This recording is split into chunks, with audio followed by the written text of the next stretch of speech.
Sering kali kita melihat anak kecil bermain dan berimajinasi sendiri mulai dari ngomong sendiri ya. Kemudian seolah-olah ngobrol dengan temennya, Mhm. padahal nggak ada orang di depannya ataupun di sekitarnya. Nah, sebenarnya apakah normal ya seperti ini dalam tumbuh kembang anak? Berikut liputannya untuk Anda dalam segmen Today Health. Ya, kerap sekali kita melihat anak-anak bermain dan berimajinasi. Bentuk imajinasinya bisa teman sesama, hewan, ataupun mainan. Bahkan seperti Elvina bisa memberikan nama di setiap boneka-bonekanya. Iya sih, jadi semua mainannya itu dikasih nama ya. Jadi semua boneka-bonekanya itu punya nama, terus ada silsilahnya, yang ini lahirnya tahun berapa, ini kakaknya, ini adiknya, ini urutan keberapa, kayak gitu. Terus kalau Vina ini lebih sih daripada kakaknya, jadi semua mainannya itu ada namanya, ada usianya, kayak gitu. Khawatir nggak sih kayak gitu tuh bedanya? Enggak sih, kan dia juga masih bisa main ya di dunia nyata, dan itu juga dia main sama teman-teman, sama tetangga gitu. Tapi kalau pas nggak ada teman, dia juga nggak apa-apa main sendiri sama ini anak-anaknya ini. Gitu. Ya, orang tua pun merasakan hal yang wajar karena masih melihat anak menganggap boneka tetap boneka namun menyayanginya. Kejadian seperti ini tak hanya terjadi pada anak-anak yang bermain sendiri. Di lokasi daycare atau tempat penitipan anak yang biasanya banyak anak bermain bersama, tak jarang masih menemukan anak yang bermain dengan imajinasinya.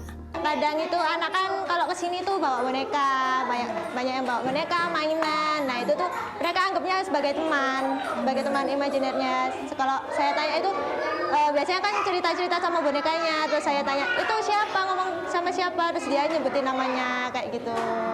Iya. Kalau misalnya yang nggak kelihatan gitu, ada juga nggak? Ada juga kadang kayak mainan sendiri, cuma dia kayak seolah-olah ngobrol sama temennya gitu.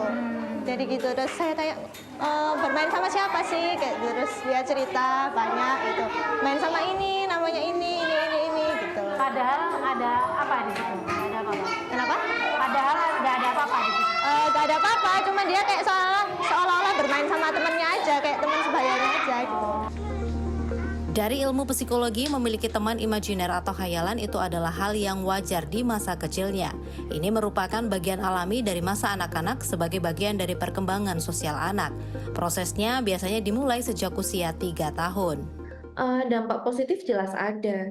Jadi kan seperti yang saya bilang, memang ini hal yang natural dari perkembangan anak. Kenapa? Karena dengan punya teman khayalan atau imaginary friends ini, anak itu mengembangkan skill sosialisasi, kemudian dia belajar untuk kreatif, belajar untuk empati, belajar untuk menyelesaikan masalah sederhana, dan biasanya punya teman imajinasi ini juga karena dia anak ini mencoba melakukan kembali apa yang dia alami di waktu-waktu sebelumnya, misalnya habis nonton dinosaurus atau habis nonton Barbie, jadi punya teman dinosaurus dan temen yang kayak Barbie.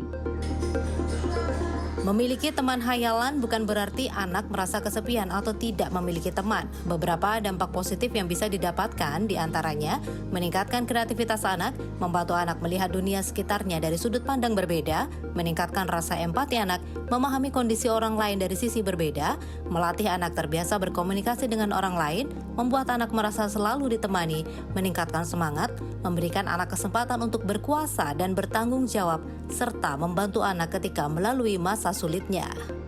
Meski begitu, anak yang memiliki imajinasi teman khayalan tetap harus mendapatkan pengawasan. Jadi orang tua bisa menyikapi secukupnya aja. Kalau misalnya anaknya bilang, "Ma, ini loh temennya Dedek datang," ya cukup bilang halo gitu, nggak perlu sampai nyediain makanan, nyediain minum, secukupnya aja.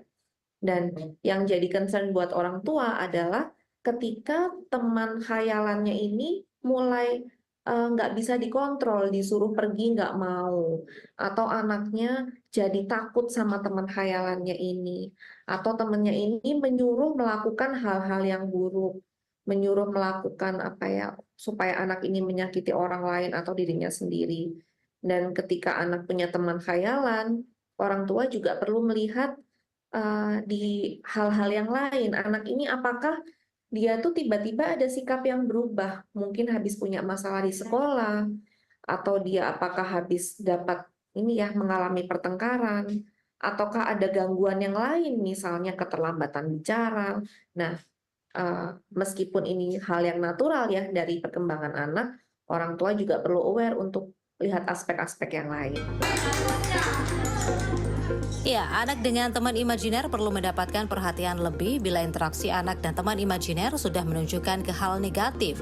Di antaranya, tidak bisa membedakan mana yang nyata atau tidak, menjadi lebih pendiam dan sulit berkomunikasi dengan orang lain, menunjukkan penurunan kebersihan dan kehilangan konsentrasi.